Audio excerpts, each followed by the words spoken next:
Jangankan habaib, ingat, orang biasa saja yang bukan habib, lalu nasabnya diingkari dan dibatalkan, itu bisa mengakibatkan kekufuran. Jangan kita sekali-kali berfatwa,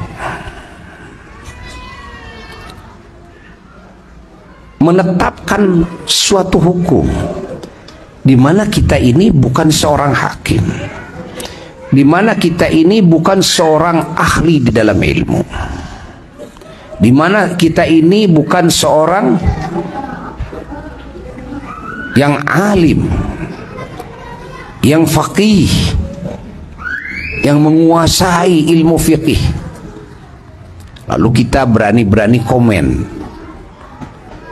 Akhirnya terjadilah ada ulama-ulama Allah yang dianggap oleh dirinya salah, padahal wawasan dirinya saja yang sempit. Terus berani komen, merendahkan ulama Allah, dianggap ulama Allah itu salah.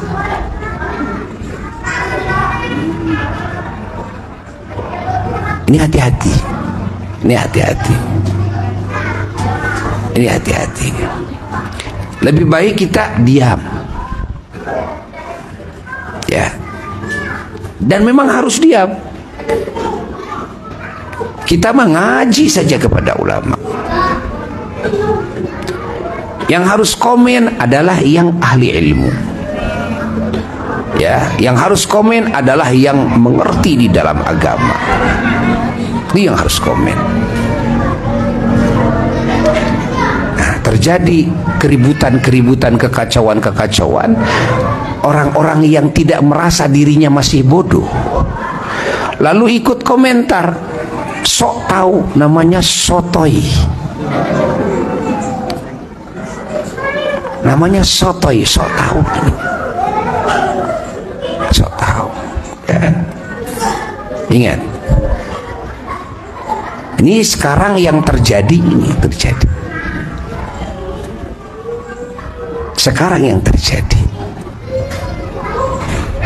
ada sekelompok yang berani-berani membatalkan nasab orang lain.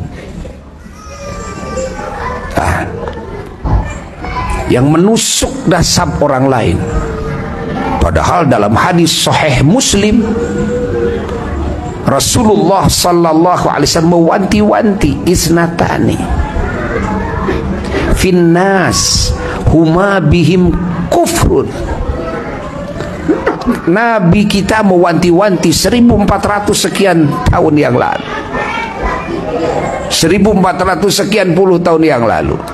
Apa wanti-wanti Nabi kita dalam hadis Sahih Muslim? Ini sahih hadisnya. Ada dua perkara, ya, di diri manusia. Ingat, yang mana kalau manusia melakukan dan satu saja daripada yang dua itu bisa terjerumus kepada kekufuran, kufur, dosa yang sangat besar, bukan dosa kecil. Apa? Yang pertama kata Nabi, at-ta'nu fin nasab. Ya.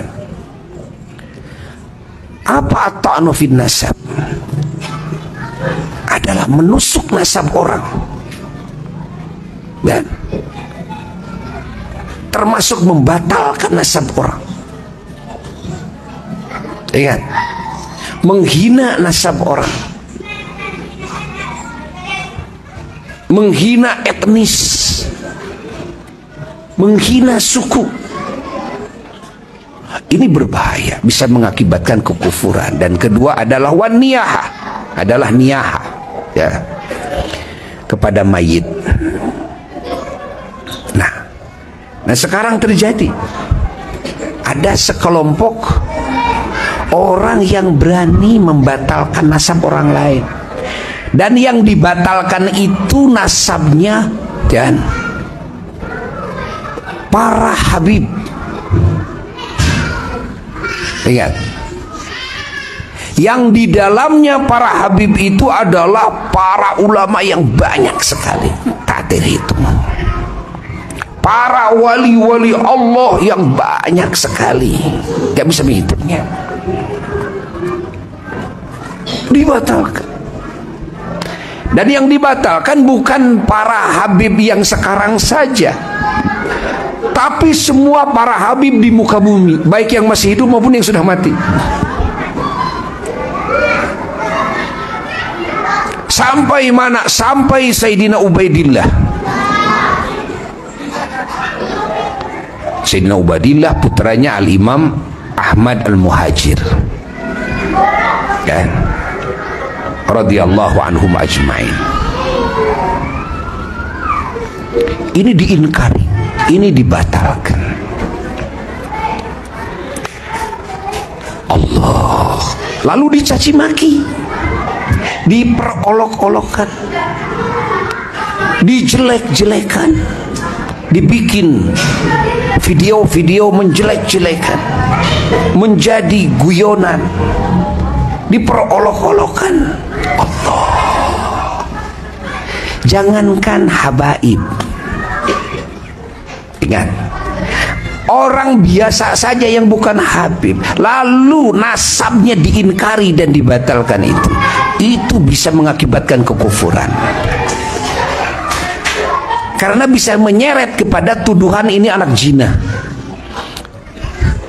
Nah, ini orang yang nggak ada bapaknya, kan, akan menyeret kepada pembatalan warisan. Warisannya batal, akan menyeret kepada pembatalan kewajiban mengurus, akan menyeret kepada pembatalan masalah aurat. Ya, kan kalau orang tua dengan anak, dengan cucu ke bawah, kan auratnya dari pusar sampai mana? Sampai lutut. Ya. Aurat mahram. Batal wudhunya enggak kalau sama anak cucu? Ya enggak batal. Sama nenek kakek ya enggak batal wudhu gitu. Kan?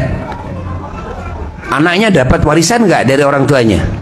Ya dapat warisan dari orang tuanya. Coba kalau dibatalkan nasabnya, bukankah itu semua dibatalkan? Dibatalkan semuanya.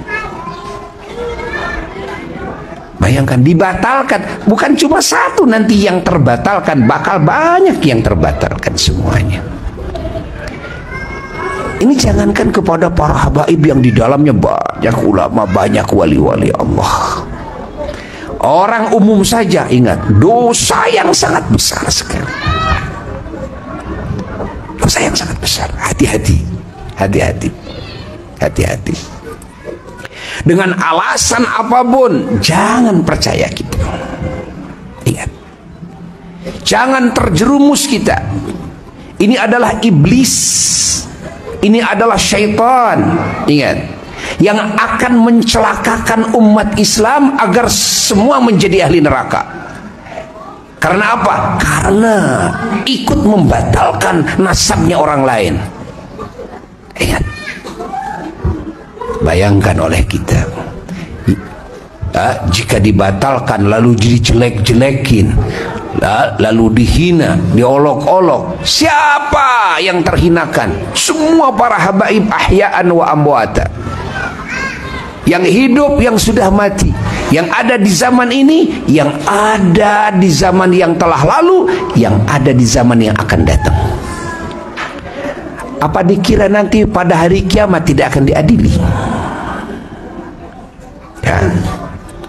Apa kita tidak pernah dengar dari hadis-hadis Rasulullah sallallahu alaihi wasallam, kelak yaumul kiamah ada orang yang banyak amal solehnya, namun akhirnya dia habis amal solehnya. Kenapa? Karena dia banyak hutang kepada yang lain.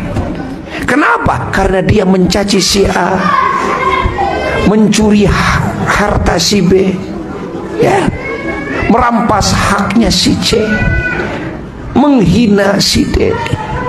Coba yang dihina ini berapa juta kira-kira? Ya, yang dihina kira-kira berapa? daripada para habaib. Andai kata para habib itu ya bukan keturunan Nabi, umpamanya tetap akan diadili dari hinaan kita, ya, dari caci maki kita. Lihat, hati-hati. Ini adalah upaya setan, upaya iblis untuk memecah belah umat Islam, agar umat Islam ini celaka, agar umat Islam ini tidak manut kepada ulama, harus manut kepada mereka yang segelintir. Sementara para ulama-ulama Allah, leluhur kita, semua mengakui bahwa para habaib Ba'alawi itu adalah dzurriyyah Rasulullah sallallahu alaihi wasallam. Muncul sekarang.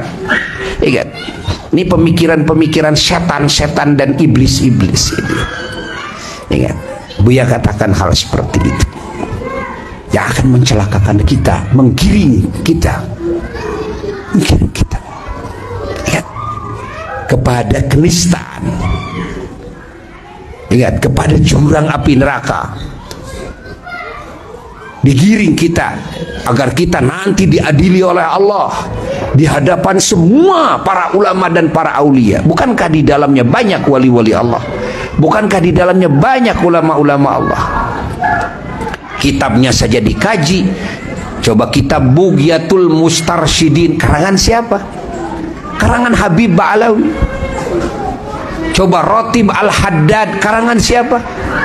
Susunan siapa? Susunannya Imam Abdullah bin Alwi Al-Haddad Ba'alawi. Dibaca di muka bumi. Nih, ingat, ini biadabnya manusia-manusia yang seperti itu di zaman kita ini. Ingat. Ini adalah dajjal-dajjal di zaman sekarang.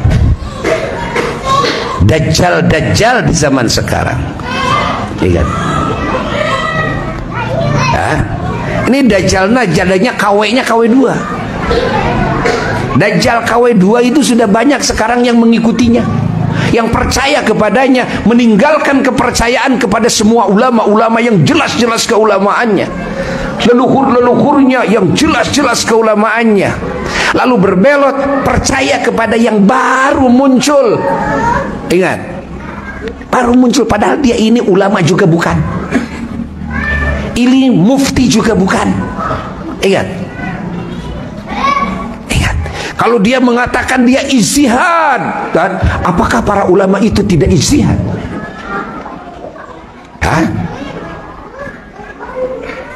Bayangkan oleh kita. Kalau dia mengatakan ini yang benar, apakah ulama itu salah? Coba pikir dengan jernih oleh kita.